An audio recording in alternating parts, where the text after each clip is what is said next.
Hello everyone, welcome to Magnet Brains. मैं संचिता जैन आपके assistant educator आज के सेशन में लेके आई हूँ आप सभी के लिए क्लास 12th बोर्ड स्टूडेंट्स के लिए राजनीति विज्ञान यानी कि पॉलिटिकल साइंस के चैप्टर नंबर 2 के multiple choice question. Chapter number 2 जिसका नाम है सत्ता के समकालीन केंद्र, और आज हम करने वाले हैं इस चैप्टर के 30 मल्टीपल चॉइस क्वेश्चन यानी कि बहुविकल्पीय प्रश्न। ऑलराइट, तो ये चैप्टर मैं आपको कंप्लीट करा चुकी हूं। जितने भी इसके टॉपिक हैं आपकी एनसीईआरटी के अंदर चैप्टर नंबर 2 के, वो सारे टॉपिक सेपरेट वीडियो में मैंने आपको कंप्लीट करा दिए हैं। इसके बाद इसके एनसीईआरटी सॉल्यूशंस भी मैंने कंप्लीट करा दिए हैं। अब बारी आती है मल्टीपल चॉइस क्वेश्चन की। तो आज के सेशन को शुरू करने से पहले आप सभी से रिक्वेस्ट है कि जल्दी से जल्दी और ज्यादा से ज्यादा आज के इस वीडियो को आप सभी लाइक कर दें, शेयर कर दें, साथ ही साथ चैनल को सब्सक्राइब भी कर दें, क्योंकि मैग्नेट ब्रेन्स प्रोवाइड कराता है आपको क्लास 6 से लेकर क्लास 12 तक के सारे courses free of cost, high quality education के साथ, फुल्ली ऑर्गेनाइज कंप्लीट कोर्स के साथ। जी हाँ, हम आपके लिए कई सारे टॉप कोर्सेज हिंदी और इंग्लिश दोनों मीडियम में प्रोवाइड कराते हैं। सीबीएसई बोर्ड के साथ साथ MP board, UP board, Bihar board, Delhi board और राजस्थान बोर्ड के सिलेबस को भी कंप्लीट कराया जाता है। काफी सारे स्पेशल कोर्सेज भी हमारे पास, जैसे कि वैदिक मैथ्स क्रैश कोर्स और स्पोकन इंग्लिश, और इतने सारे कोर्सेज आपको एक ही जगह, एक ही सिंगल प्लेटफॉर्म पर हाई क्वालिटी एजुकेशन के साथ, फुली ऑर्गेनाइज कंप्लीट कोर्स के साथ एकदम फ्री ऑफ कॉस्ट कराए जाते हैं। अगर आपको ई बुक्स और ई नोट्स की भी आवश्यकता है, वीडियो के डिस्क्रिप्शन में उसकी लिंक दी गई है, वहां जाइए, क्लिक कीजिए, सारी चीजें सारी जानकारी के साथ आपको मिल जाएंगी। ऑलराइट, चलिए तो शुरू करते हैं आज का ये बेहतरीन, इंटरेस्टिंग और वेरी इंपॉर्टेंट सेशन आपके लाइक और शेयर के साथ। तो आज होने वाले हैं आपके 30 मल्टीपल चॉइस क्वेश्चन। हर एक क्वेश्चन के 4 ऑप्शन होंगे, 4 ऑप्शन में से एक सही आंसर होगा। वो एक सही आंसर आपको कॉमेंट में बताना है। दूसरा काम आपको क्या करना है, फटाफट एक पेन पेपर ले लेना है।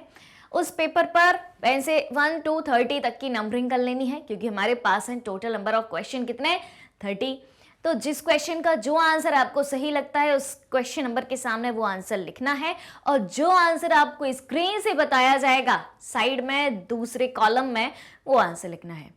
ठीक है, फिर जैसे ही 30 क्वेश्चन आपके कंप्लीट हो जाते हैं तो आपको क्रॉस चेक करना है कौन सा आपका सही है, कौन सा आपका गलत है।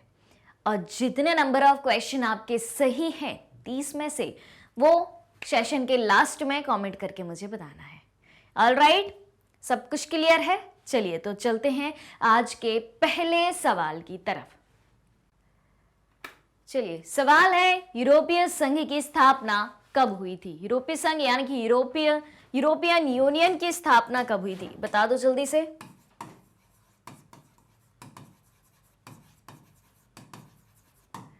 ऑलराइट, ऑप्शन है आपके सामने 1957, 1967, 1992 और 1968। बता दो भाई, जल्दी जल्दी जल्दी, यूरोपियन यूनियन की स्थापना कब हुई? तेजी से आंसर आना चाहिए।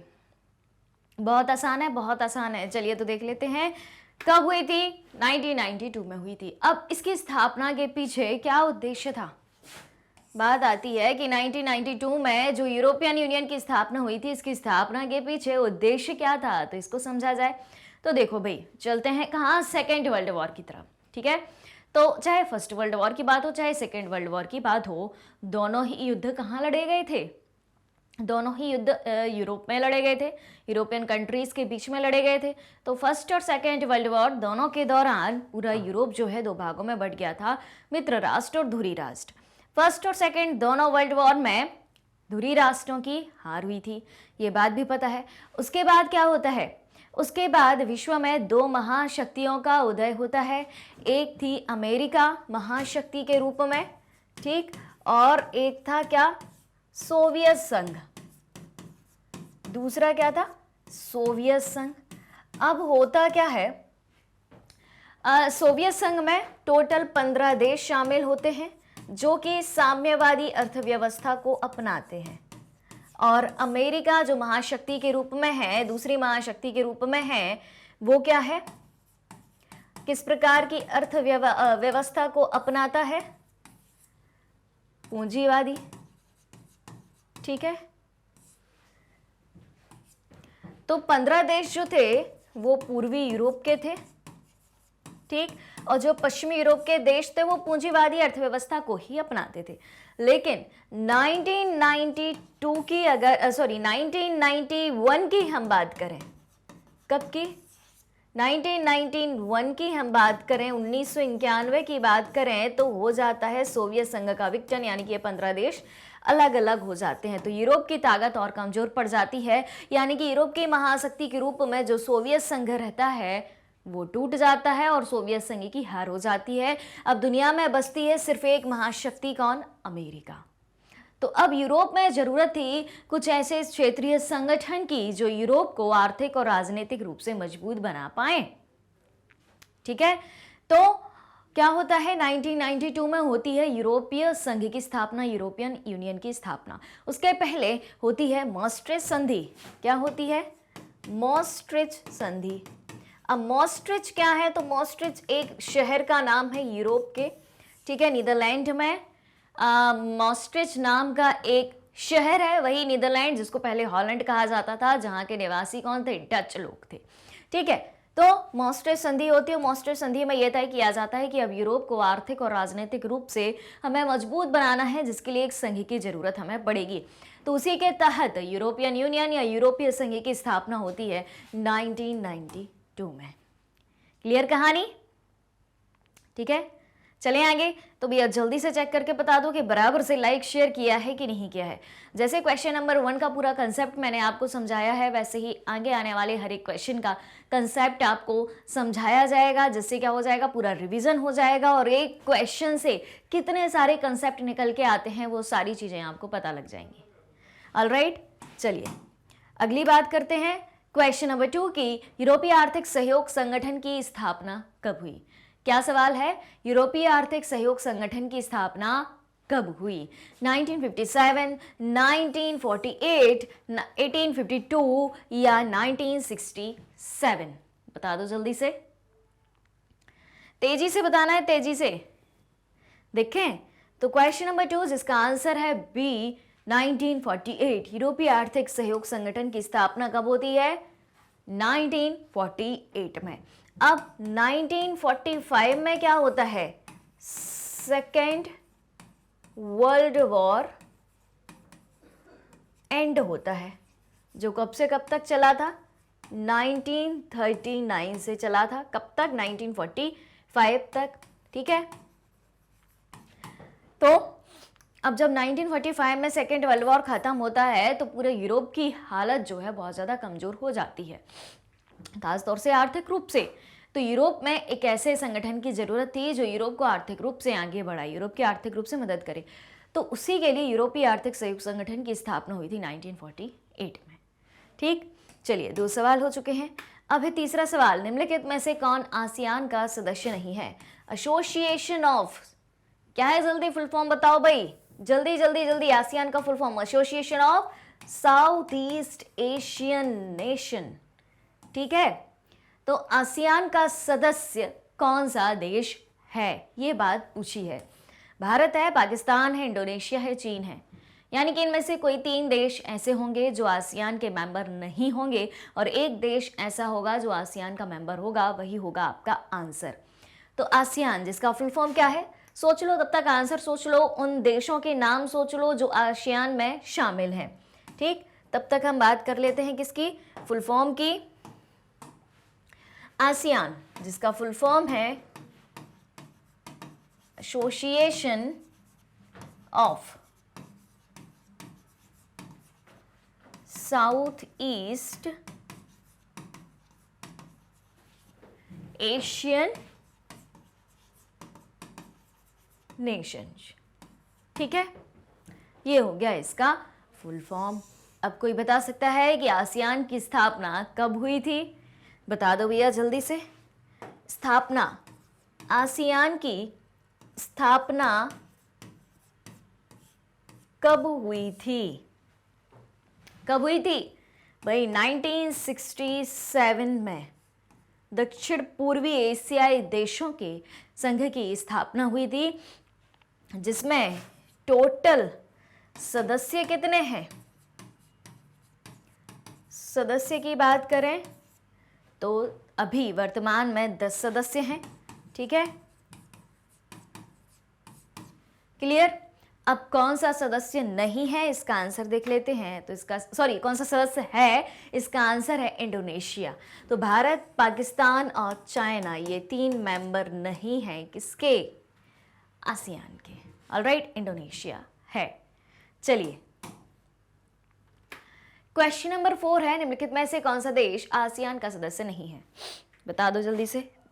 सॉरी, निम्नलिखित में से कौन सा देश आसियान का सदस्य नहीं है। मलेशिया, इंडोनेशिया, भारत और थाईलैंड। बताओ भाई जल्दी से, आसियान का सदस्य नहीं है मलेशिया, इंडोनेशिया, भारत और थाईलैंड। जल्दी से आंसर आना चाहिए भाई। मतलब 3 देश ऐसे हैं जो सदस्य हैं और एक ऐसा है जो नहीं है। कौन सा नहीं है ये बताना है। देखें, चलिए, तो ये जो है ऑप्शन सी, भारत, इंडिया जो है इसका मेंबर नहीं है। मलेशिया, इंडोनेशिया, थाईलैंड आसियान के मेंबर हैं। ऑलराइट, चलिए एक और क्वेश्चन है आसियान से रिलेटेड ही। अब आप कहेंगे 3 क्वेश्चन सिमिलर क्यों? सिमिलर तो नहीं है, मतलब उसके जरिए आपको आसियान के मेंबर याद कराए जा रहे हैं। ठीक है, तो फिर से पूछा गया है कौन सा सदस्य नहीं है। इंडोनेशिया, फिलीपींस, सिंगापुर और श्रीलंका। कौन सा नहीं है? अब अगर 10 सदस्यों के नाम आपको पता है, किसके, आसियान के,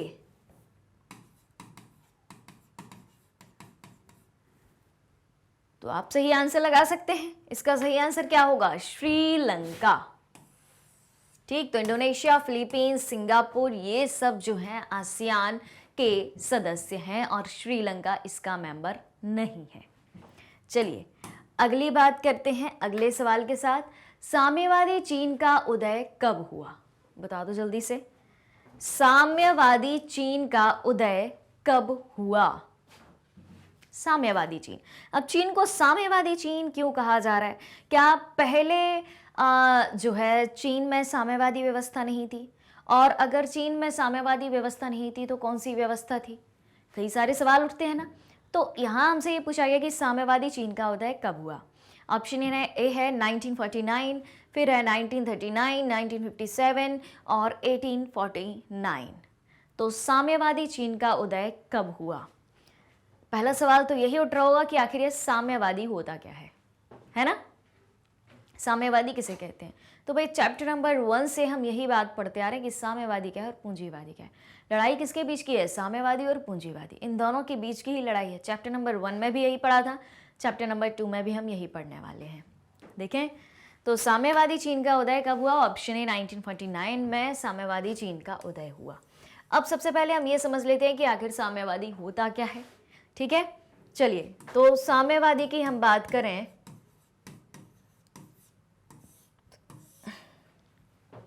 साम्यवादी व्यवस्था वो व्यवस्था कहलाती है जिस पर किसका नियंत्रण होता है, किसका कंट्रोल होता है? सरकार का कंट्रोल होता है। ठीक है, सरकार के नियंत्रण वाली व्यवस्था, सरकार के नियंत्रण वाली व्यवस्था को कहते हैं। इसमें आम जनता का कोई रोल नहीं होता है, आम जनता का किसी चीज पर कंट्रोल नहीं होता है। साम्यवादी हमेशा निजी संपत्ति का विरोध करते हैं,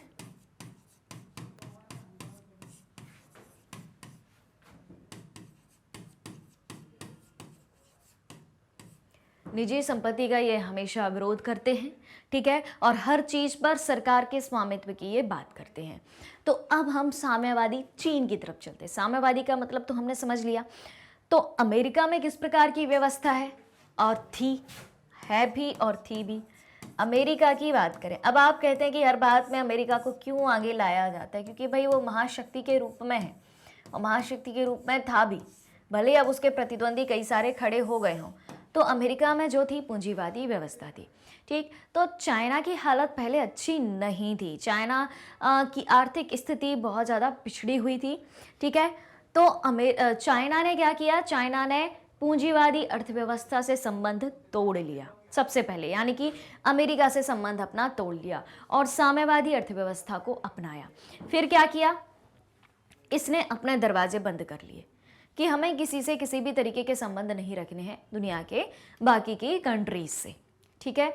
तो अब जितने भी रिसोर्सेस इनके पास थे, अब दुनिया से संपर्क इन्हें खत्म कर लिया है, अब खुद के बल पर ही जिंदा रहना होगा। जो भी प्रोडक्ट आप बनाओगे या जो भी चीज़ें आपको लगेंगी वो आपको अपनी कंट्री के अंदर से ही जुटानी पड़ेंगी, ठीक। तो इनने दुनिया से संपर्क तोड़ लिया और जो भी रिसोर्सेस इनके पास थे उनका ही ये हर जगह यूज़ करने लगे और उनका यूज़ करके इन्होंने प्रोडक्ट बनाने चालू किए और खुद की इंडस्ट्रीज़ को धीरे धीरे करके डेवलप किया, ठीक। और खुद का अंदर ही अंदर डेवलपमेंट किया कि हम किसी पर डिपेंड नहीं हैं, हमारे पास जो कुछ भी है पहले हम उसका यूज़ करेंगे और खुद को डेवलप करेंगे, फिर बाकी की दुनिया से हम रिश्ते नाते बनाएंगे, ठीक है। फिर उसके बाद 1972 तक इस तरीके का काम किया चीन ने, खुद को डेवलप किया, हर एक प्रोडक्ट खुद के अंदर ही बनाया। अब हर एक प्रोडक्ट खुद बना रहे हो यानी कि अब सबसे पहले तो इनको अपना प्राइमरी सेक्टर को मजबूत करना पड़ेगा, क्योंकि जो भी प्रोडक्ट आप बना रहे हो वो अर्थव्यवस्था के प्राथमिक क्षेत्र यानी कि प्राइमरी सेक्टर कृषि क्षेत्र से प्राप्त होंगे, रॉ मटेरियल जहां से मिलेगा। तो इन्होंने प्राइमरी और सेकेंडरी सेक्टर को मजबूत बनाया।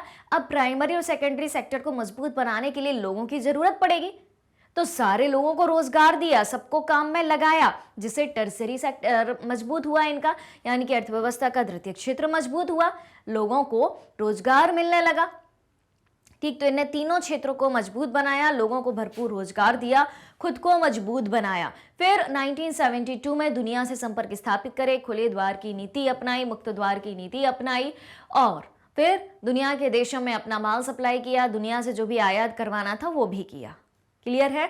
तो साम्यवादी चीन का उदय कब हुआ? 1949 में हुआ, जब इनने पूंजीवादी अर्थव्यवस्था से संपर्क तोड़ लिया और साम्यवादी व्यवस्था को अपना लिया, ठीक। चलिए, खुले द्वार की नीति को किसने अपनाया? अभी बताया हमने, बता दो जल्दी से। चीन, जापान, यूरोपीय संघ या फिर अमेरिका? खुले द्वार की नीति को किसने अपनाया? चीन ने, जापान ने, यूरोपीय संघ ने या फिर अमेरिका ने? बताओ भाई आंसर क्या होगा इसका सही उत्तर? खुले द्वार की नीति। चलिए, तो इसका सही आंसर है ऑप्शन ए, चीन, ठीक है। जब इन्होंने दुनिया की अर्थव्यवस्थाओं से संपर्क जोड़ना चालू किया, विश्व व्यापार में इन्होंने एंट्री ली। क्लियर हो रही है बात? चलिए, फिर है यूरोपीय संघ के झंडे में कितने सितारे हैं? यूरोपियन यूनियन की बात यहां पर हो रही है।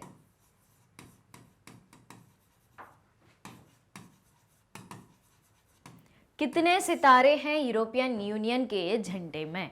10, 12, 15, 13? बता दो जल्दी से, कितने सितारे हैं? आंसर आना चाहिए और तेजी से आंसर आना चाहिए। बहुत आसान है, थोड़ा सा दिमाग लगाना है आपको। क्या एलिमिनेट हो सकता है, क्या एलिमिनेट नहीं हो सकता है, और जो आंसर है तो वो आंसर क्यों है, वो नंबर क्यों है, उतने सितारे क्यों हैं, उसके पीछे भी कोई लॉजिक होगा ना, ठीक है। तब तो यहाँ पर अलग अलग नंबर दिए हुए हैं आपको, देखें। तो इसका आंसर है ऑप्शन बी, 12। यूरोपीय संघ के झंडे में कितने सितारे हैं? 12। अब 12 सितारे क्यों हैं, ठीक है। तो सुनो, जब इसकी स्थापना हुई थी, कब हुई थी इसकी स्थापना? कब हुई थी भाई? कमेंट करके बताओ। 1992 में हुई थी स्थापना। तो जब स्थापना हुई थी तो संस्थापक सदस्य देश कितने थे? स्थापना के समय इसमें कितने देश थे? 12, ठीक। इसलिए इसके झंडे में 12 सितारे हैं। और वर्तमान सदस्य देश कितने हैं? कौन बताएगा भाई? मैंने पढ़ाया है, सब कुछ बताया है। तो वर्तमान सदस्य देश हैं इसके 27, ठीक। चलिए, तो ये बात हो गई। तो जितने संस्थापक देश हैं 12, उतने इसके झंडे में सितारे हैं, ठीक है। चलिए, अब है क्वेश्चन नंबर 9। जर्मनी का एकीकरण कब हुआ? 1988 में, 1871 में, 1989 में या 1991 में? बता दो जल्दी से, जर्मनी का एकीकरण कब हुआ? देखें, चलिए तो देख लेते हैं फटाफट से। जर्मनी का एकीकरण हुआ कब? 1871 में। आगे की बात करते हैं अगले सवाल के साथ क्वेश्चन नंबर 10 है, चीन ने भारत पर आक्रमण कब किया? चीन भारत युद्ध। बताओ भैया, चीन ने भारत पर आक्रमण क्यों किया, कब किया? क्यों किया वो भी बताया जाएगा, कब किया ये आपको बताना है। देखें, चीन ने भारत पर आक्रमण कब किया था? तो ये सही आंसर है 1962 में। अब क्यों किया था? चीन भारत युद्ध जो हुआ था वो क्यों हुआ था, सवाल ये उठता है। तो रीजन वन, दो कारण थे भाई, दो महत्वपूर्ण कारण थे। भारत ने तिब्बत की मदद की थी। अब भारत ने तिब्बत की मदद करी तो चीन को क्यों मिर्ची लगी? चीन को मिर्ची इसलिए लगी थी क्योंकि चीन जो है तिब्बत पर कब्जा करना चाहता था और कब्जा कर रहा था, ठीक है। और भारत ने क्या किया, जब चीन ने तिब्बत पर कब्जा किया तो भारत ने तिब्बत के लोगों को और दलाई लामा को अपने यहां शरण दी। तो चीन को मिर्ची लगी कि भारत तिब्बत का सहयोग क्यों कर रहा है, एक रीजन ये। दूसरा रीजन क्या था? पहला रीजन क्या है कि भारत द्वारा तिब्बत का सहयोग, भारत द्वारा तिब्बत का सहयोग। और दूसरा रीजन क्या था? सीमा विवाद।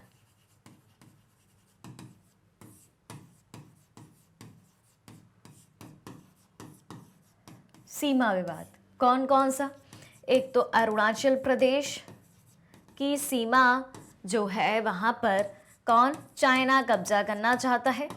और दूसरा अक्साई चीन, अक्साई चीन क्षेत्र को लेकर। अब अक्साई चीन क्षेत्र कहाँ है भाई, भारत का क्या लेना देना?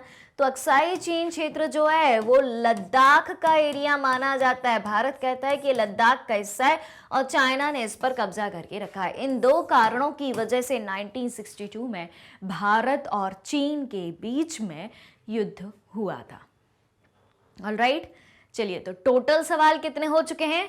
10 सवाल हो चुके हैं भाई साहब, 20 सवाल बचे हैं, यानी कि 1/3 काम हमारा हो चुका है, ठीक है। 1/3 क्वेश्चन हमने कर लिए इस सेशन के। तो जल्दी से चेक करके बताइए कि बराबर से लाइक शेयर हुआ है कि नहीं हुआ है। अगर अभी तक लाइक शेयर नहीं किया है तो सबसे पहले लाइक शेयर कर दो, चैनल को सब्सक्राइब कर दो, क्योंकि यहाँ पर सारी चीज़ें आपको फुल्ली ऑर्गेनाइज्ड वे में कंप्लीट कराई जाती हैं। और एक काम और करना है भाई, बात को ध्यान से सुनना है, काम ये करना है, क्योंकि क्लास 12 पॉलिटिकल साइंस अभी अभी चालू हुई है, तो हो सकता है आपको इसकी टाइमिंग ना पता हो कि आपको इसका वीडियो कब मिलता है मैग्नेट ब्रेन्स हिंदी मीडियम पर। तो मैग्नेट ब्रेन्स हिंदी मीडियम पर इसका डेली वीडियो आपको मिलता है कितने बजे? रात में 10 बजे। किस क्लास का?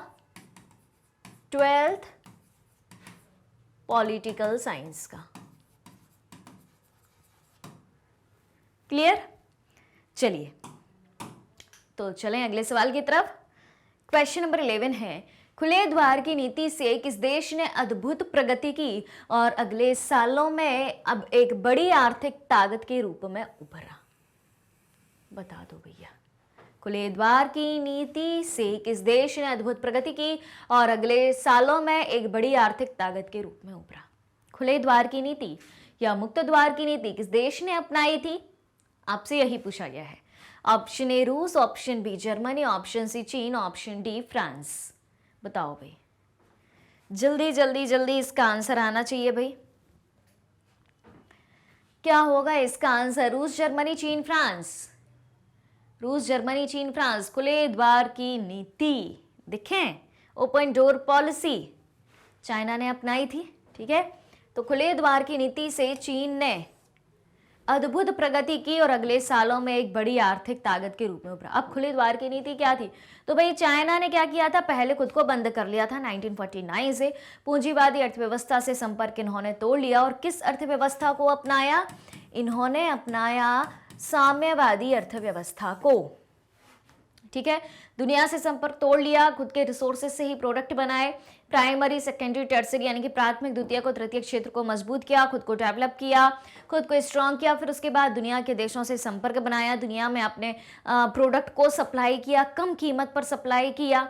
तो सभी जो कंट्री थे वो देखने लगे कि भाई चाइना के प्रोडक्ट जो हैं सस्ते से सस्ते दामों पर मिलते हैं, ठीक है। तो इस तरीके से इन्होंने विश्व व्यापार में एंट्री करी और खुद को मजबूत बनाया। किसने? चाइना ने। क्वेश्चन नंबर 12 है, किस वर्ष तक यूरोपीय देशों ने अपनी अर्थव्यवस्थाओं की बर्बादी तो झेली ही, उन मान्यताओं और व्यवस्थाओं को ध्वस्त होते हुए भी देख लिया जिन पर यूरोप खड़ा था।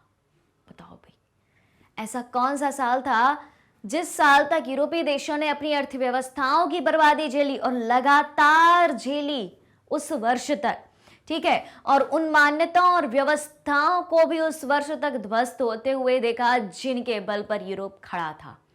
बताओ भाई, सन 1941, सन 1945, सन 1935, सन 1930। बताइए भाई जल्दी से, क्या होगा सही उत्तर? जल्दी जल्दी जल्दी देखें तो किस वर्ष तक यूरोपीय देशों ने अपनी अर्थव्यवस्थाओं की बर्बादी झेली और उन मान्यताओं व्यवस्थाओं को ध्वस्त होते हुए भी देखा जिन पर यूरोप खड़ा था। तो देख लेते हैं इसका सही आंसर क्या होगा। इसका सही आंसर होगा आपका ऑप्शन बी, 1945। कब तक? 1945 तक। अब 1945 तक क्यों? क्या था 1945 में ऐसा? बताओ भाई, सोचो, बताओ। काफी सारी बातें मैं बता चुकी हूं, पूरी कहानी सुना चुकी हूं। 1945 में क्या हुआ था?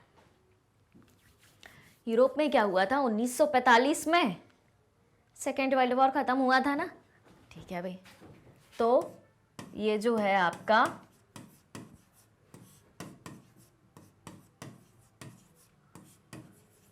द्वितीय विश्व युद्ध समाप्त हुआ था।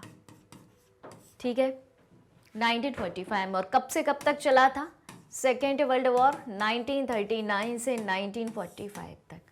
ठीक है, फर्स्ट वर्ल्ड वॉर कब से कब तक चला था भाई? 1914 से 1918 तक चला था। क्लियर? तब लगातार यूरोप में युद्ध हो रहे हैं, और छोटे मोटे नहीं, वर्ल्ड वॉर, ये विश्व युद्ध हो रहे हैं।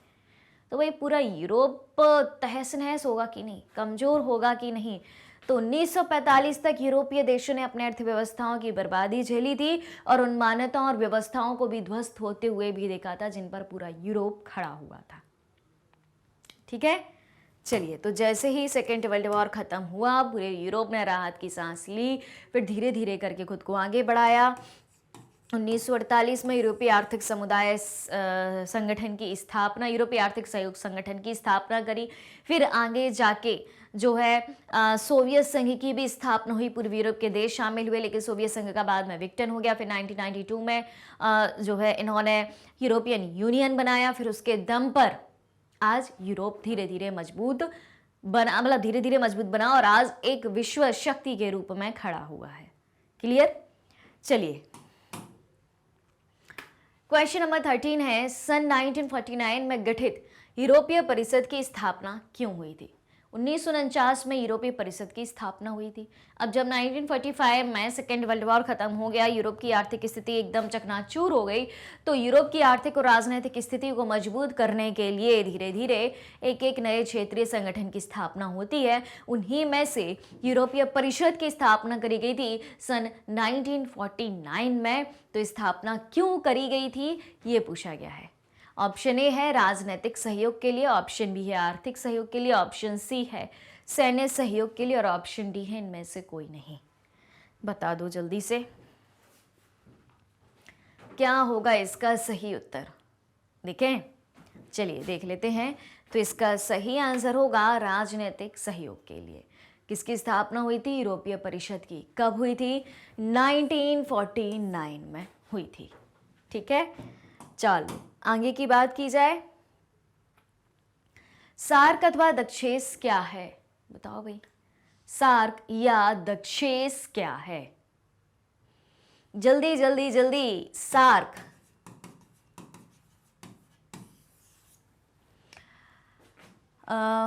संयुक्त राष्ट्र संघ यानी कि यूनाइटेड नेशन ऑर्गेनाइजेशन की एक एजेंसी।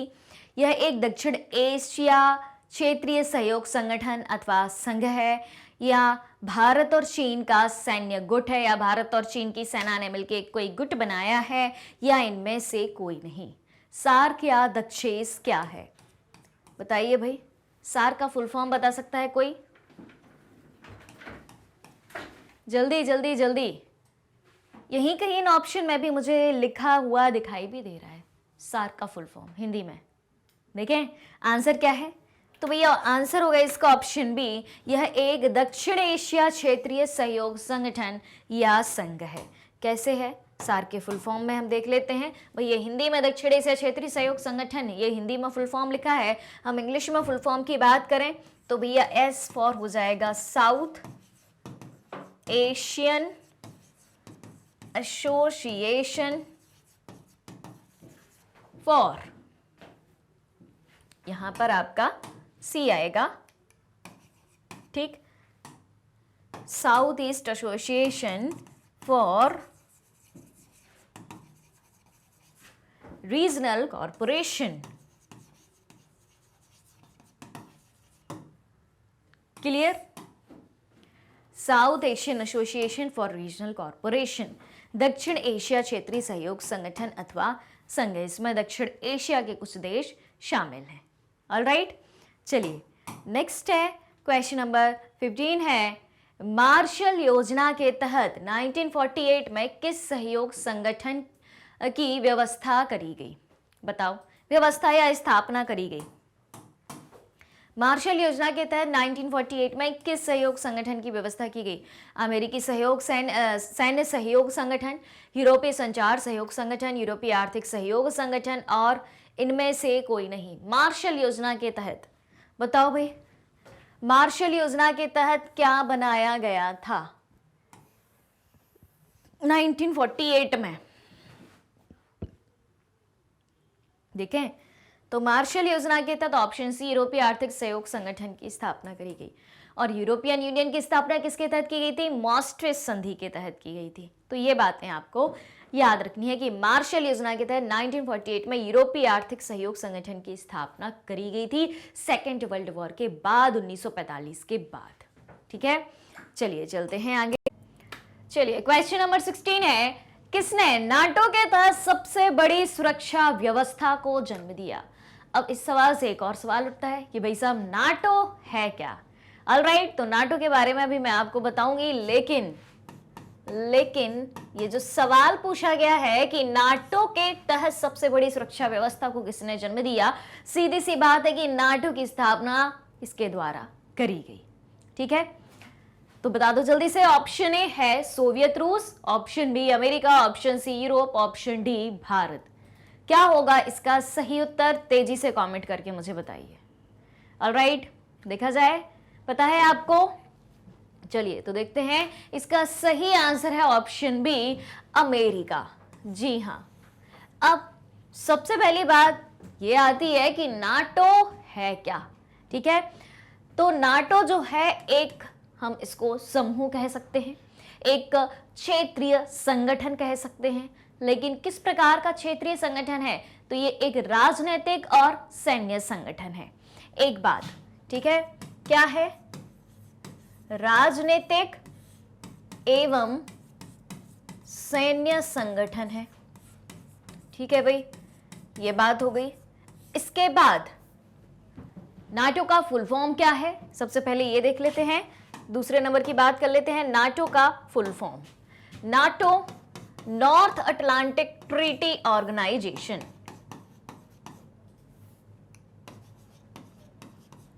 नॉर्थ अटलांटिक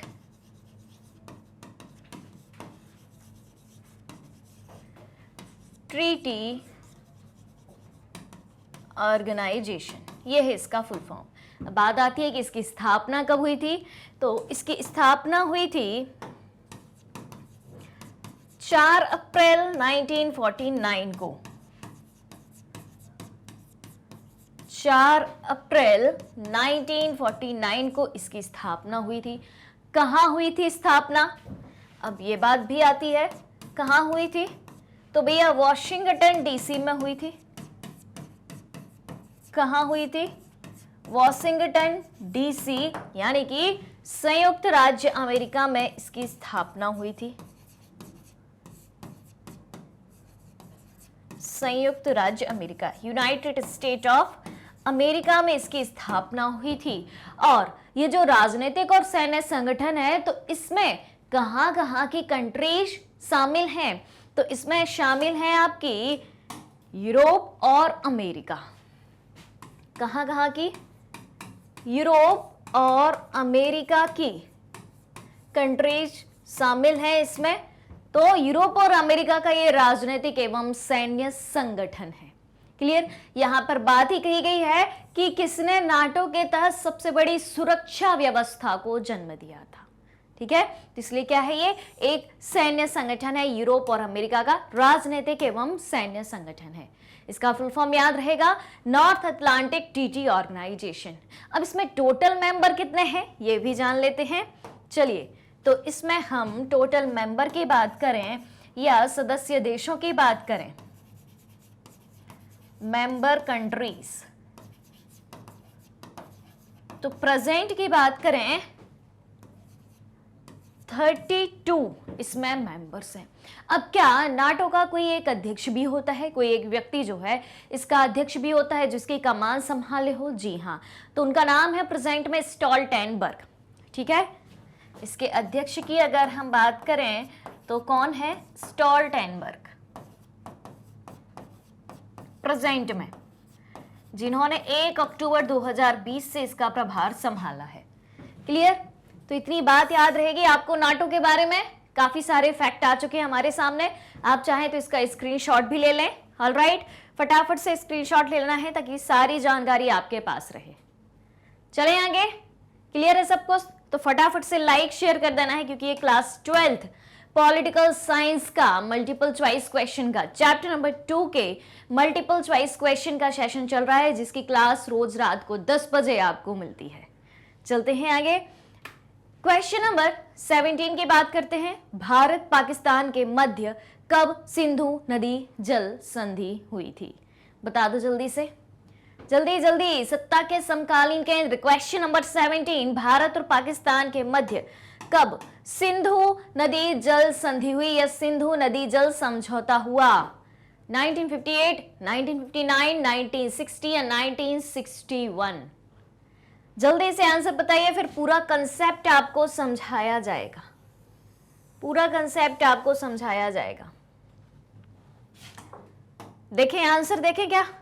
चलिए, तो इसका सही आंसर है 1960। अब भारत और पाकिस्तान के बीच में सिंधु नदी के पानी को लेकर क्यों विवाद हुआ था?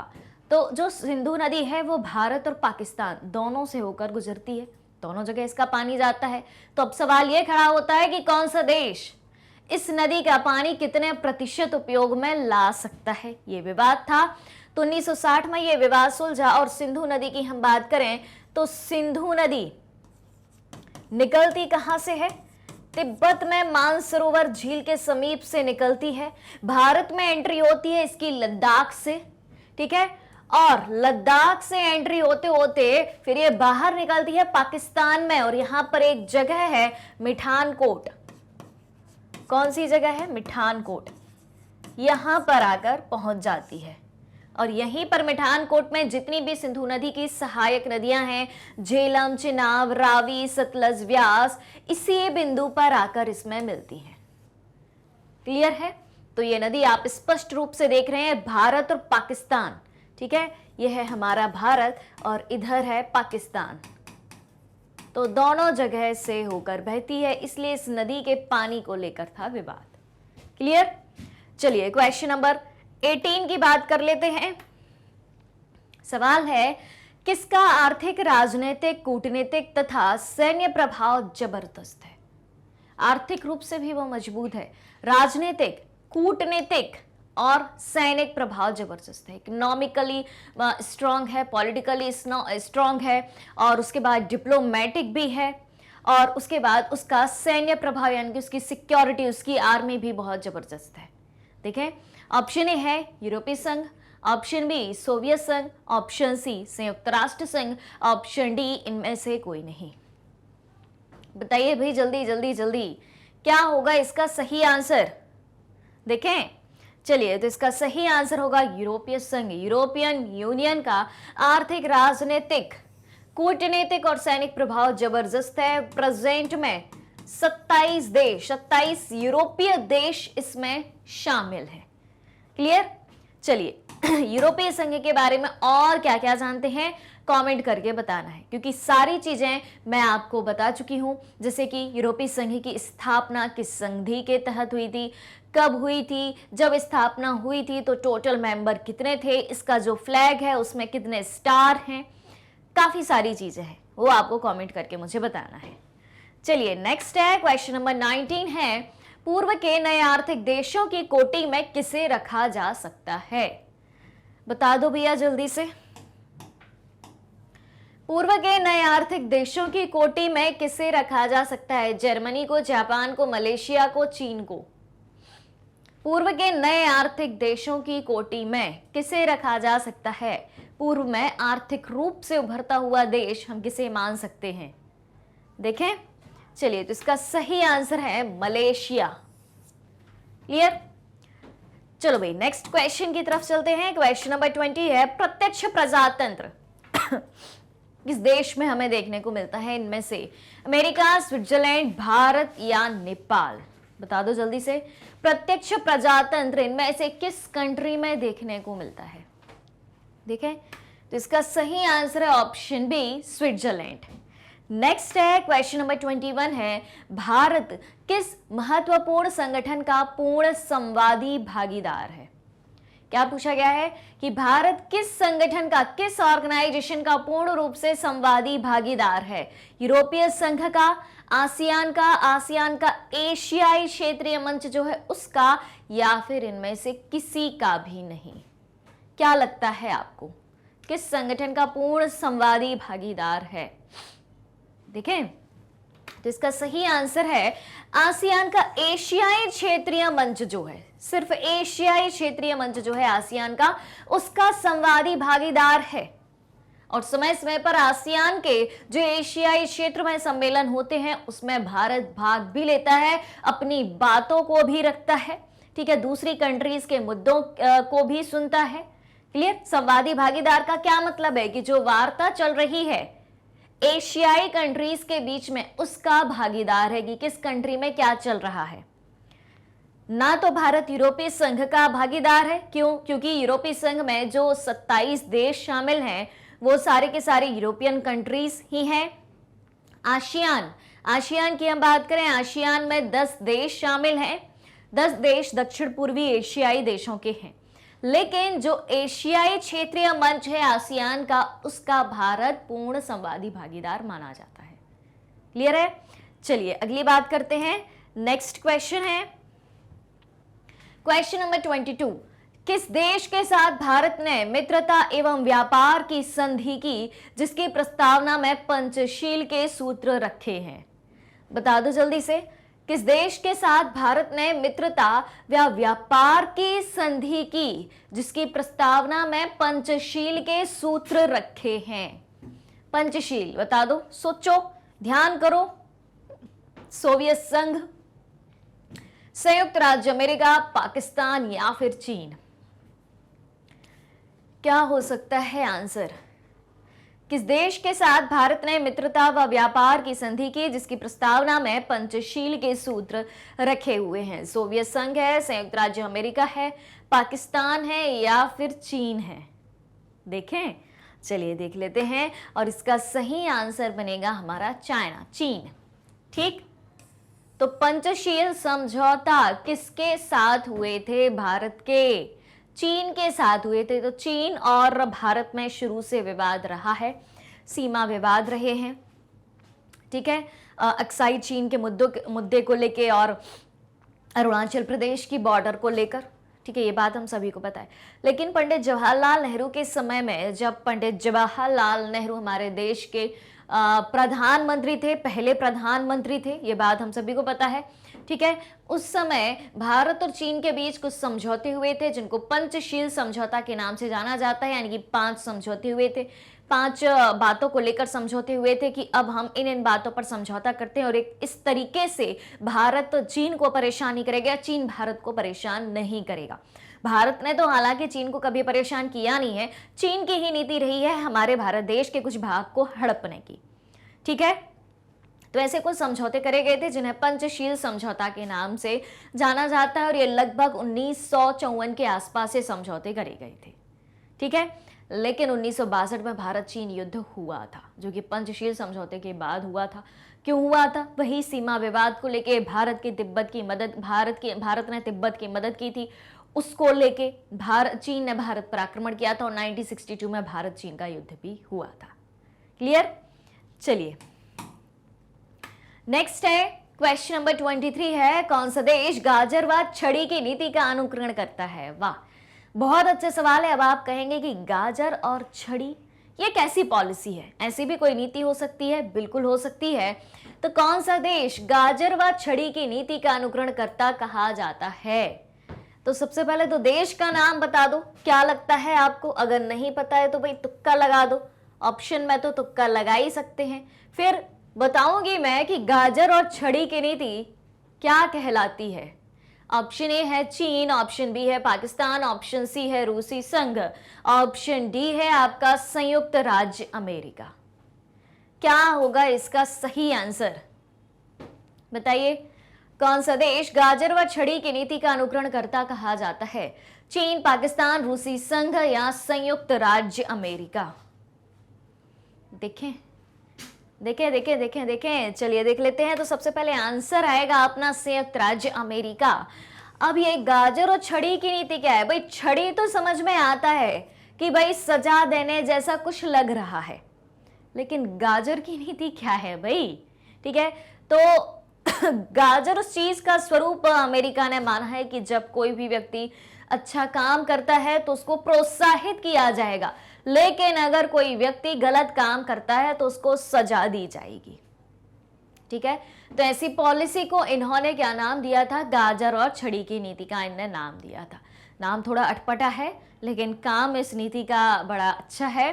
तो गाजर का मतलब होता है कि अगर कोई व्यक्ति या कोई देश जो है अच्छा काम करता है तो उसको प्रोत्साहित किया जाएगा, और अगर कोई देश या कोई व्यक्ति कुछ गलत काम करता है, नियमों के विरुद्ध जाके काम करता है, ठीक है, तो उसको छड़ी से उसको सजा दी जाएगी, मतलब उसको सजा दी जाएगी। ठीक, तो गाजर प्रोत्साहन का प्रतीक है, उपहार का प्रतीक है, और छड़ी सजा का प्रतीक है। क्लियर? चलिए नेक्स्ट है क्वेश्चन नंबर 24, किस प्रधानमंत्री ने भारत के चीन के साथ टूटे संबंधों को सुधारने का कदम उठाया? बताओ, चर्चा हुई थी अभी इस मामले पर। किस प्रधानमंत्री ने भारत के चीन के साथ टूटे संबंधों को सुधारने का कदम उठाया? क्या नाम था उनका? जवाहरलाल नेहरू और लाल बहादुर शास्त्री, इंदिरा गांधी या राजीव गांधी? बताओ भाई। भारत चीन संबंध को सुधारने का प्रयास किसके द्वारा किया गया? भी बात करी थी थोड़ी देर पहले, तो 5 मिनट पहले ही कुछ बात हुई थी भारत चीन संबंध के बारे में।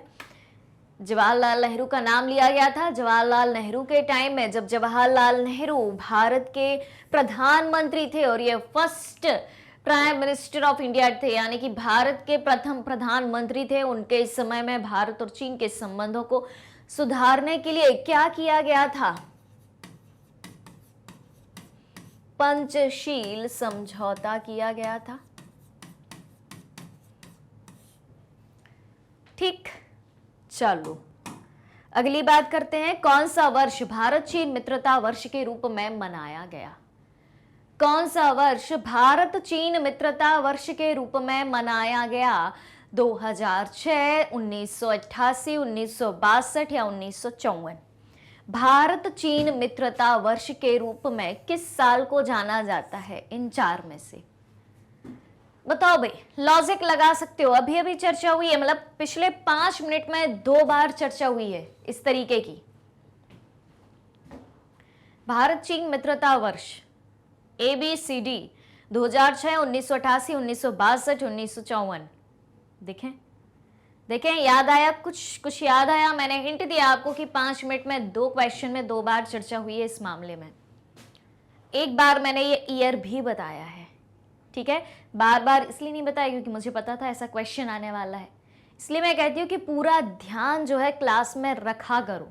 आपको लगता है कि 1 घंटे का लंबा लेक्चर, वो भी मल्टीपल चॉइस क्वेश्चन के लिए, कौन अटेंड करे?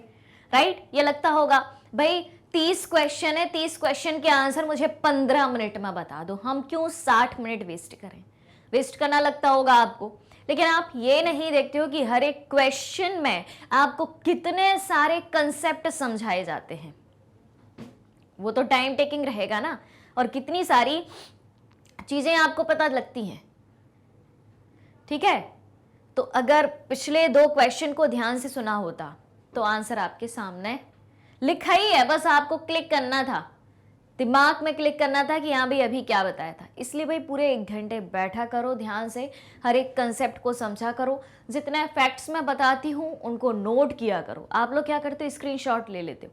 स्क्रीनशॉट लेना अच्छी बात है, ठीक है, लेकिन नोट करना उससे भी ज़्यादा अच्छी बात है, क्योंकि जब आप कोई भी चीज़ लिखते हो ना तो आपके ध्यान में वो चीज़ लंबे समय तक बनी रहती है और आपके पास वो नोट्स भी होते हैं। अब मोबाइल में स्क्रीनशॉट आता है और जाता है, कोई नहीं देखता है स्क्रीनशॉट। ठीक है, तो कॉपी पेन लेके बैठा करो। कौन सा वर्ष भारत चीन मित्रता वर्ष के रूप में मनाया जाता है? 1954। याद आया? 1954। इसी दौरान क्या हुआ था? पंडित जवाहरलाल नेहरू के प्रधानमंत्री के शासनकाल में पंचशील समझौता हुआ था इसी समय।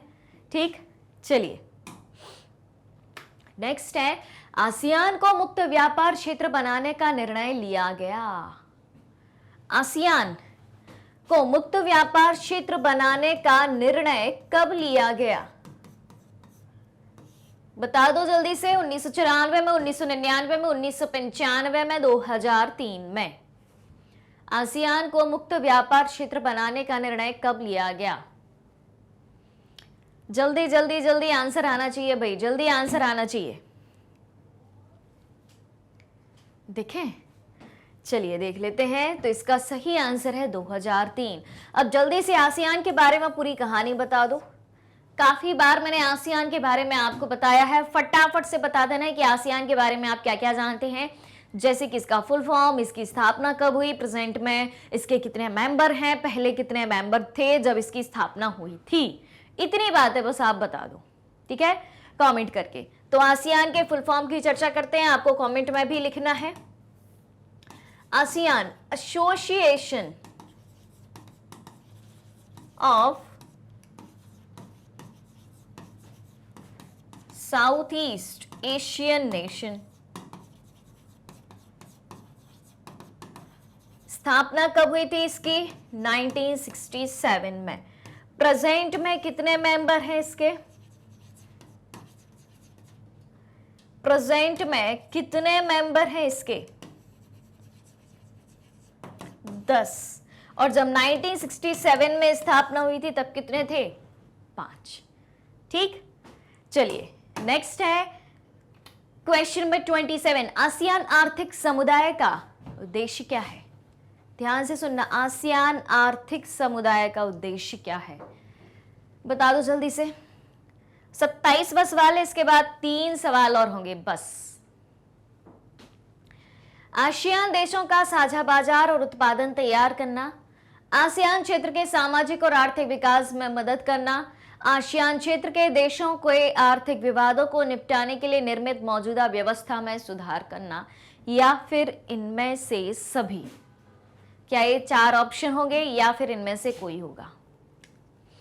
इन 4 ऑप्शन को हल करने के आपके पास 2 तरीके हैं, मतलब 2 ऑप्शन है, ठीक है, या तो आंसर डी होगा या फिर ABC होगा। इनमें से कोई एक देखें।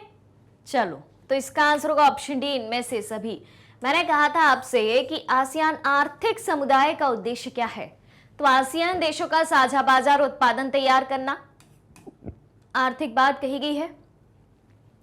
आसियान क्षेत्र के सामाजिक और आर्थिक विकास में मदद करना, ठीक। आसियान क्षेत्र के देशों के आर्थिक विवादों को निपटाने के लिए निर्मित मौजूदा व्यवस्था में सुधार करना। जितनी भी आसियान कंट्रीज हैं, 10 मेंबर हैं आसियान के, दक्षिण पूर्वी एशियाई देश, 10 देश इसमें शामिल हैं, उनका एक साझा बाजार हो और सभी लोग जो है एक दूसरी कंट्री के लिए प्रोडक्शन करें, जिसके यहाँ जो रिसोर्सेस अवेलेबल है, जिस चीज का प्रोडक्शन होता है वो सभी को ध्यान में रखकर करें। आसियान के जितने भी मेंबर हैं उनको ध्यान में रखकर प्रोडक्शन करें। आसियान क्षेत्र के सामाजिक और आर्थिक विकास में मदद करना और आसियान क्षेत्र के देशों के आर्थिक विवादों को निपटाने के लिए मौजूदा व्यवस्था में सुधार करना। यानी कि उनकी जो मौजूदा व्यवस्था है अगर वो सही नहीं है और उस व्यवस्था को सही करने से आसियान देशों के बीच जो विवाद हैं, आर्थिक विवाद, उनको निपटाया जा सके, तो उस व्यवस्था में सुधार करना। ऑलराइट, चलिए नेक्स्ट है क्वेश्चन नंबर 28। यूरो क्या है, बता दो जल्दी से। Euro, what is euro? Euro क्या है? सोचो सोचो सोचो। सार्क देशों की मुद्रा है, पाकिस्तान की नई मुद्रा है, यूरोपीय संघ के सदस्यों की मुद्रा है, या इनमें से कोई नहीं? एक बात तो पता चल गई कि मुद्रा है यानी कि करेंसी है, लेकिन कहां की करेंसी है? ये कहां की करेंसी है? सार्क देशों की, पाकिस्तान की, यूरोपीय संघ के सदस्यों की, या फिर इनमें से कोई नहीं? ऑप्शन सी, यूरोपीय संघ के सदस्यों की मुद्रा है। ठीक है, किसकी? यूरोपियन यूनियन के जितने भी मेंबर हैं, कितने मेंबर हैं, कितने सदस्य हैं? 27। उन 27 देशों की एक सी करेंसी है, एक सी मुद्रा है। ऑलराइट, चलिए सेकेंड लास्ट क्वेश्चन है, क्वेश्चन नंबर 29 है। निम्नलिखित में से कौन सा एक देश नहीं है? बताओ भाई, कौन सा एक देश नहीं है? चीन, हांगकांग, भारत, म्यांमार। चीन, हांगकांग, भारत या म्यांमार, कौन सा एक देश नहीं है? ये आपकी परीक्षा है और इसका लॉजिक भी आप ही बताएंगे। ठीक है, क्योंकि सबसे आसान सवाल है ये आज का, लेकिन कंफ्यूज करने वाला भी सवाल है। आप कहेंगे ये चारों देश हैं। देखें तो ये ऑप्शन भी, हांगकांग एक कंट्री नहीं है। ठीक है, चीन, भारत, म्यांमार, ये सारी कंट्रियां, हांगकांग कंट्री नहीं है। हांगकांग क्या है, कमेंट करके आप बताएंगे। ठीक, लास्ट क्वेश्चन, क्वेश्चन नंबर 30। ये करंट से रिलेटेड सवाल है, पर है आसियान का। आसियान के बारे में इस चैप्टर में हमने पढ़ा ही है। तो आसियान 2024 का सम्मेलन कहाँ हुआ? समय समय पर इनके सम्मेलन यानी कि कॉन्फ्रेंस होती रहती है। तो आसियान 2024 का सम्मेलन कहाँ हुआ?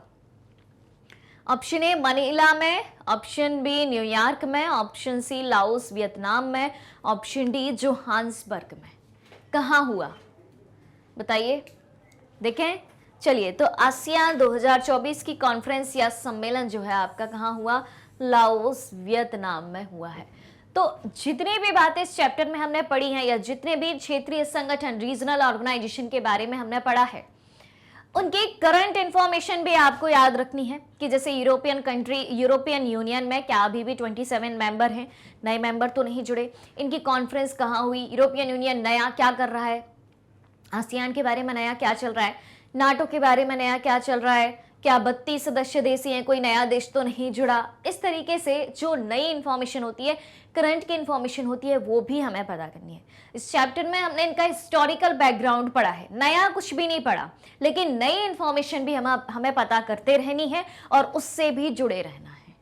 ठीक है, चलिए, तो 30 क्वेश्चन कंप्लीट हो चुके हैं। और जैसा कि मैंने चैप्टर की इस सेशन की स्टार्टिंग में आपसे कहा था कि जल्दी से आपको काउंट करके बताना है कि 30 में से कितने नंबर ऑफ क्वेश्चन आपके सही हैं।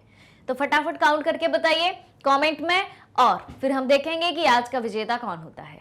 ऑलराइट, चलिए तो चलते हैं और मिलते हैं जल्दी ही अगले सेशन में। नोटिफिकेशन बेल आइकन को प्रेस कर दीजिए ताकि जैसे ही नेक्स्ट वीडियो अपलोड होता है उसका नोटिफिकेशन आपको तुरंत ही मिल जाए और आप हमारे साथ तुरंत ही जुड़ जाएं। तो अगर आप हमारे डेली के लाइव सेशन और रिकॉर्डेड सेशन से जुड़ना चाहते हैं, सारी चीज़ें उपलब्ध हैं मैग्नेट ब्रेन्स के यूट्यूब चैनल, वेबसाइट और एप्लीकेशन पर। मैग्नेट ब्रेन्स इंडिया का number 1 100% free online education platform है। इसके अलावा अगर आप ई बुक्स और ई नोट्स भी चाहते हैं, उसकी लिंक भी वीडियो के डिस्क्रिप्शन बॉक्स में दी गई है, वहां से आप अवेल कर सकते हैं। सारी चीज़ें सारी जानकारी के साथ प्राप्त कर सकते हैं। हमारे पास आपके लिए कई सारे टॉप कोर्सेस इंग्लिश और हिंदी दोनों मीडियम में उपलब्ध हैं। सीबीएसई बोर्ड के साथ साथ Delhi, Bihar, UP, MP, Rajasthan board के सिलेबस को भी कवर कराया जाता है। काफ़ी सारे स्पेशल कोर्सेज भी हैं जैसे कि वैदिक मैथ्स क्रैश कोर्स और स्पोकन इंग्लिश, और इतने सारे कोर्सेज आपको एक ही जगह, एक ही सिंगल प्लेटफॉर्म पर हाई क्वालिटी एजुकेशन के साथ, फुली ऑर्गेनाइज कंप्लीट कोर्स के साथ एकदम फ्री ऑफ कॉस्ट मिलने वाले हैं। मैग्नेट ब्रेन्स यूट्यूब के अलावा अदर सोशल मीडिया प्लेटफॉर्म जैसे कि फेसबुक, इंस्टाग्राम, ट्विटर, व्हाट्सएप पर भी है। आप हमें यहाँ भी फॉलो कर सकते हैं, यहाँ से भी सारी जानकारी प्राप्त कर सकते हैं। तो आज के सेशन को ज़्यादा से ज़्यादा लाइक और शेयर करते हुए चैनल को सब्सक्राइब भी करना है। हमारे साथ बने रहिए, जुड़े रहिए, पढ़ते रहिए, खुश रहिए। Thank you so much.